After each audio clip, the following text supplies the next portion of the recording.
Prima donnas.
Good evening, this is Tvwan News. Thanks for joining us.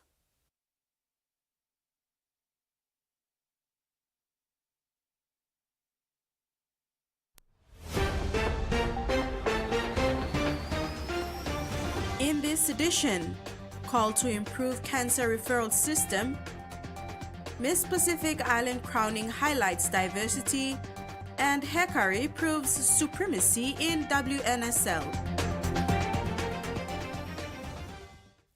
Director for Public Health Dr. Amos Lano from the NCD Health Authority has emphasized on the improvement of the referral systems in the country for those diagnosed with cancer. In commemorating Cancer Day recently and addressing the challenges faced by the country against the killer cancer disease, the Director for Public Health under the NCD Provincial Health Authority stressed on the need for more awareness this year. He shared that their priority this year will be to increase cancer awareness to allow for early detection of cancer in people. Other important component I want to touch is the diagnostic facility. We must screen our patients early detection as we have alluded earlier. And that's the work of our public health team. He said people need to understand that early cancer detection is very important in making sure someone is free of cancer, and early treatment can save lives. So by this year, we have decided to revive the mobile outreach programs that we will be sending our teams to all those settlements, the big villages in our multicultural villages, the marketplaces, even at the office environment. We'll be delivering awareness on this program, Cancer Plus other public health programs. So we have now revived our health outreach programs. Apart from increasing awareness, Dr. Amos said the referral system must be improved in the country so those diagnosed with cancer can receive timely treatment. We also want to strengthen our referral system. We know that many of our facilities are actually doing screening, like what the Prime Minister said, and also other provinces. So we want to strengthen the referral system so that our patients can get early treatment if we can diagnose them. Furthermore, Director for Public Health Dr. Amos Lano shared that PNG has one oncologist and the country needs more to care for the growing number of cancer patients. An oncologist specializes in diagnosing and treating cancer. Human resource. We have only one oncologist. That's not fair enough. We need to train our health personnel. Okay, that's very important. And this is a key message to our department, and also all those PHAs. We must look at training more doctors, even more health workers, the technicians. With the latest vessel equipment now been established at Pongchen, we want our own local people to run those facilities. So we have a proper plan to support human resource development in those areas where we are now seeing gaps coming up. Education infrastructure is being improved in Tufi in the Ijivitari district of Northern Province.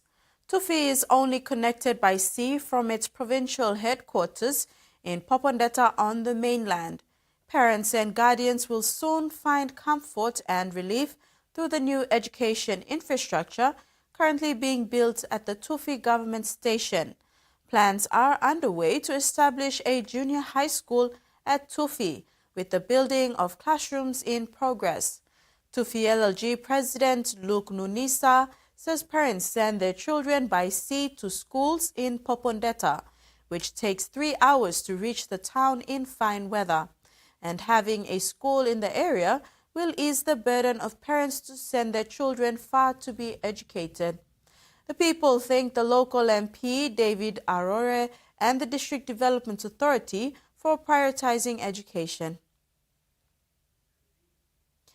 In a spectacular culmination to a week of cultural celebrations and fierce competition, Miss Samoa Litara Yeremia Allen was crowned Miss Pacific Islands 2025 during a glittering ceremony at Friendship Hall in Honiara, Solomon Islands on February the 8th. Let's take a look at her journey to the crown. Miss Samoa Litara Yeremia Allen is Miss Pacific Islands 2025. Litara's victory is a testament to her talent, poise, and dedication to representing the Pacific region. As the new queen, she now takes on the role of Ambassador for Pacific Women, continuing to advocate for unity, empowerment, and cultural pride across the islands. The Miss Pacific Islands pageant 2025 kicked off on February the 2nd with a church service at St. Barnabas Cathedral in Honiara, where contestants from across the region gathered. Over the next few days, the contestants engaged in various activities, including visits to the office of the Prime Minister and a cultural ceremony known as Chupu, which symbolizes peace and respect. They also spent time with children at the National Referral Hospital, showcasing their compassionate side. The contestants visited the Solomon Islands National Art Gallery, immersing themselves in its rich heritage.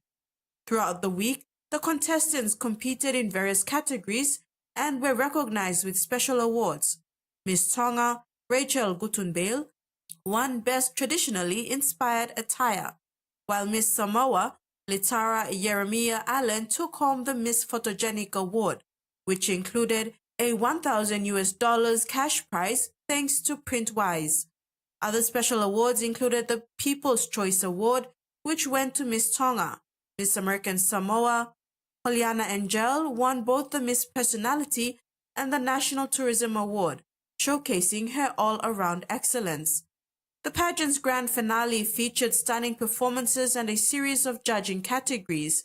Best Talent went to Miss American Samoa, while Best Interview was awarded to Miss Samoa, Litara Yeremia Allen, marking a major milestone in her journey. As the night ended, the top placements were announced. Fourth runner-up was Miss Cook Islands, third runner-up went to Miss Solomon Islands, second runner-up was Miss American Samoa, and first runner-up was Miss Tonga. After a week of fierce competition, Litara Yeremia Allen was crowned the new Pacific Islands 2025, succeeding reigning Queen Moana Schwenke.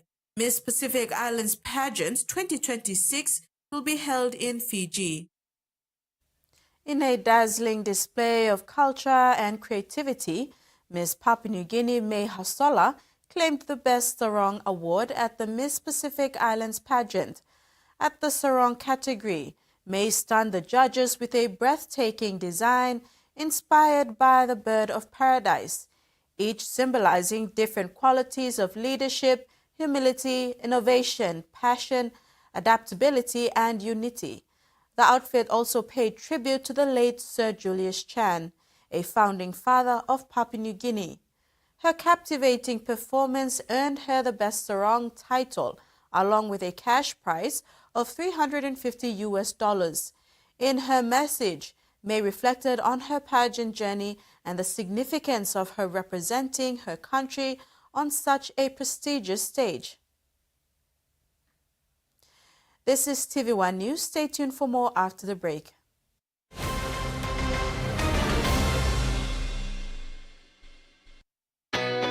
A true champion is measured by their courage, their determination, and their passion to never give up and to always keep trying.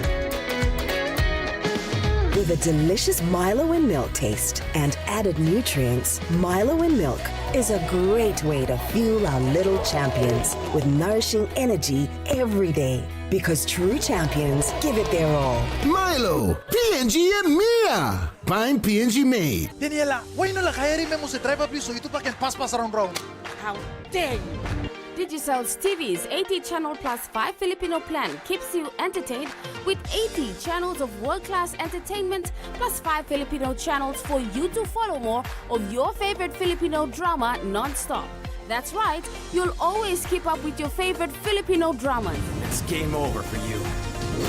When is she going to stop making up stories? Margaret, that's enough. This is my only chance to get my daughter back. What are you talking about, Vina? Gael.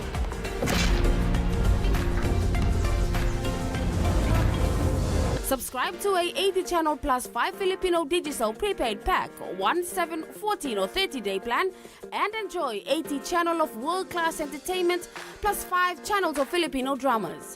Dial star 515 hash to subscribe now. Digicel TV. More channels, more choice, more value.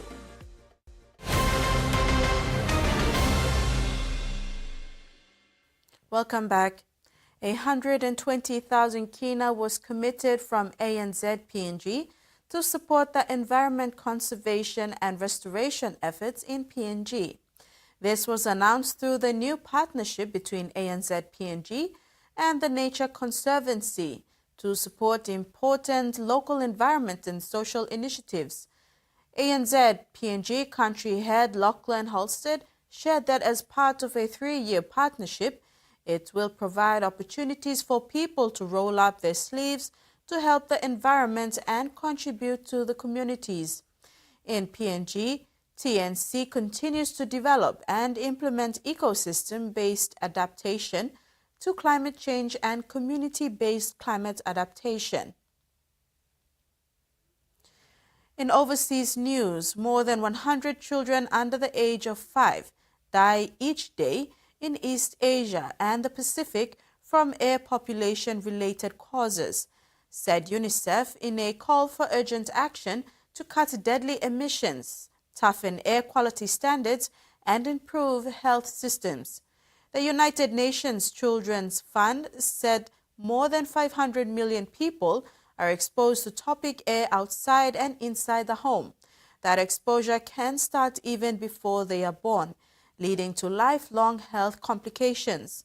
Household air pollution is especially dangerous. Fuels used for cooking and heating, such as wood, are linked to more than half of all air pollution-related deaths. The National Multicultural Festival is underway in Canberra, with people coming from all over the country and the world to celebrate. It's one of the biggest events on the capital's calendar. Capital transformed into a kaleidoscope of culture. Performances drawn from around the world, like this traditional folk dance from Ukraine. It's the reality of the Ukrainian community in Australia today. Waves of immigration all joining together and working together to preserve our culture and heritage. Some performances are on the official programme. At the Nigerian food stall, they are a little more spontaneous, picking up on the festival's good vibes. It's a privilege. I hope we continue to support such a noble organization and such a noble system that we have, the multicultural, which helps us to display what we're known for. Tea and coffee with an Arabic lesson on the side could be found at some stores. Shukran, thank you. When give them the drinks, I say Assalamu alaikum. When they greeting, I say hello. It's good to learn about the culture. Many participants have travelled a long way to be in Australia, as well as here at the festival, bringing the rhythm of their homeland to the nation's capital. So what we just experienced is a rhythm called Panlogo. Panlogo is a unique cultural drumming rhythm only by the Gandangme people, so you won't find that anywhere else. This Melbourne-based Mexican dance group came from south of the border for the first time. It's unreal. We are so happy to be sharing our culture with so many people from different countries. The food is a major attraction, the smell of delicacies from around the globe filling the air. This celebration of harmony and multiculturalism is one of Canberra's biggest events and is expanding every year. Hundreds of thousands of people are expected to visit over the three-day festival, celebrating the richness of more than 150 cultures. Flash flooding remains a threat for some communities in North Queensland, with monsoonal rains set to continue for a few more days. Monthly rain records have been smashed, while warning remains in place. A slight reprieve in heavy rain here in Townsville this morning, but it's not expected to last. A severe weather warning remains in place for more heavy rain for communities from Tully all the way down south to Ayr in the Burdekin community.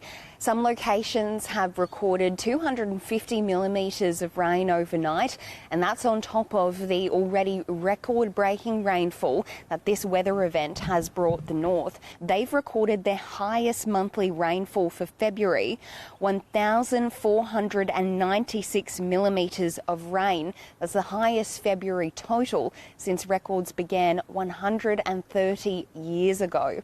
The Bureau of Meteorology is once again asking the public to keep across the weather information, with the situation not expected to ease for days. That risk of heavy falls is likely to continue through parts of today, but it may ebb and flow at times depending on how much shower activity is building in the area. But there's still going to be the risk of showers and thunderstorms right across North Queensland well into next week. Now, of course, some communities were only just beginning the clean-up after seeing properties inundated by floodwaters last week. Now they're on flood alert again. This renewed rainfall has really hampered the recovery efforts and is testing the resilience of communities here in the north, many of which have been isolated or without power for almost a week. So we're hoping for some reprieve soon, but the Bureau of Meteorology is urging people to keep across those weather warnings for the days ahead.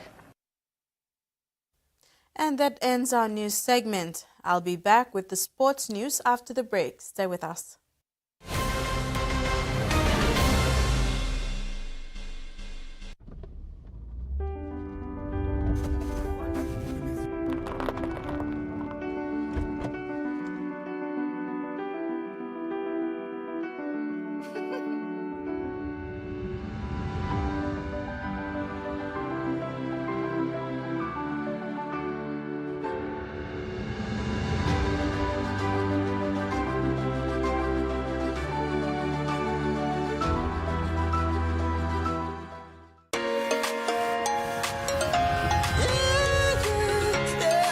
My name is Uzochukwu. His father was the richest man in our village.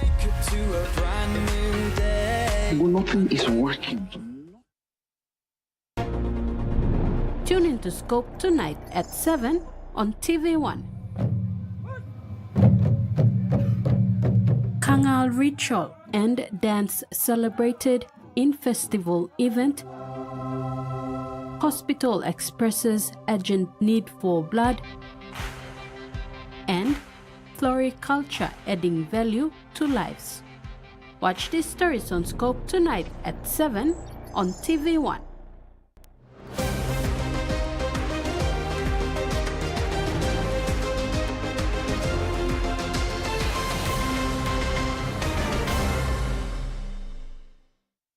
Thanks for staying with us. The Hickory United FC is one step closer to defending its Women's Conference Soccer League title after dumping Central Bougainville FC 20-0 in the semi-final at the PNG Football Stadium in Port Moresby today. Hickory United FC has proven a benchmark football club in the country after dominating the first Women's National Soccer League semi-finals against Central Bougainville FC here at the PNG Football Stadium, Port Moresby. The club captain, Mari Kaipu, was amongst the best players on the park. She won a couple of stars beside her name.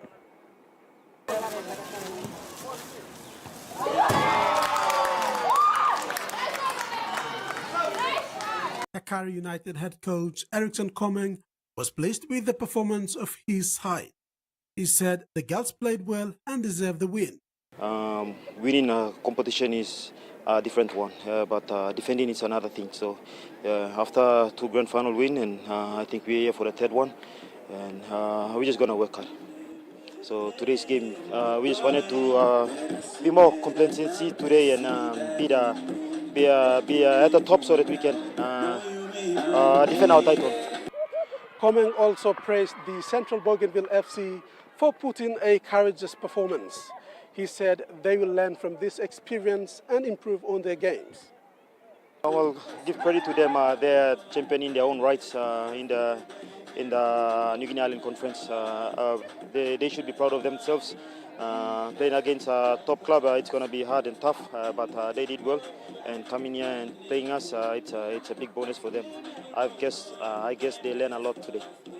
Despite losing the game, the coach for Central Bougainville FC, Ken Irum, said his side went up against the star-studded Hekari United team. Irum said he accepted the defeat, but wants PNG Football Association to look into other centers of the country and help them to improve the standard of the game. PNG Football, mi lo peles, mi kira pontem sel, na mi kira pontem kind of facilities we mi no ga team lo here. Lo mi emosem Hekari emi team do Papua New Guinea, but mi believe osem scouting team them emi well organized, but mi narabra area so sem Highland Conference na Eastern Conference, mi need lo improve mo facilities from the home ground. When mi no got sa opportunity then Hekari emi got, but mi believe osem suppose mi got. Mi got this opportunity to peles. Bambra bringing bambra big challenge. Bambra big challenge lo namelo mi na Hekari. The Central Bougainville FC head coach further said 20-0 is not a good score. He said they have a lot of work to do as a football club. The club was presented a trophy after the game as a champion of the NGI Eastern Conference. The Hekari United was also presented a trophy as the winner of the Southern Conference. Following this massive win, Hekari United is now set to defend its championship title in the grand final next week. Rex Litter, TV1 Sports. The 2025 NRL season kicks off in 3 weeks, and every club is working towards getting their best side ready for round 1. 4 clubs, the reigning champions Penrith Panthers, Canberra Raiders, New Zealand Warriors and Cronulla Sharks played their first preseason trial this weekend. A lot of new faces in both Cronulla Sharks and New Zealand Warriors colours in the first NRL preseason match on Friday. Both teams put up a competitive contest and added 12-all draw at the full-time siren. Amongst the big stories of the trial match was Jet Cleary making his debut in the New Zealand Warriors colours. The NRL superstar number 7 Nathan Cleary's brother played for 20 minutes in the halves for Warriors in a memorable night. The game also witnessed the New Zealand Warriors' big off-season recruit James Fitzharris donning the Warriors colours for the first time. Both teams are in for the big season, with their new recruits having a fair go in the trial. In the other match, the Canberra Raiders held off the reigning champions Penrith Panthers 22-16. The Panthers once again showed they have a big talent pool when they unleashed the junior stacked team in the trial. Both teams displayed an entertaining game. They will go into their second trial matches before the actual competition kicks in on March 2nd. In the Brisbane Derby, the Brisbane Broncos held off Burleigh Bears 22-0 in Gold Coast in a perfect start under new coach Michael Maguire. Rex Litter, TV1 Sports. And that ends the sports segment. We'll now have the weather forecast.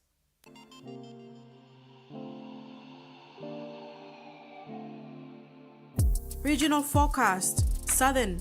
Port Moresby partly cloudy with possible rain showers, drizzles. Daru cloudy periods with chances of shower or 2, strong northwest winds. Momase, Lay mostly cloudy periods with few showers and possible thunderstorms. Wewak, partly cloudy with few rain showers and thunderstorms. New Guinea Islands, Kokoporobal mostly fine to partly cloudy. Buka mostly fine with chances of brief showers, drizzles. Highlands, Mount Hagen mostly cloudy with rain showers and thunderstorms. Gorka Bans and Kundiawa, Mendi, Tari and Wabeg, partly cloudy with rain showers and thunderstorm, light variable winds. And that ends TV1 News. Have a great week ahead. Bye now.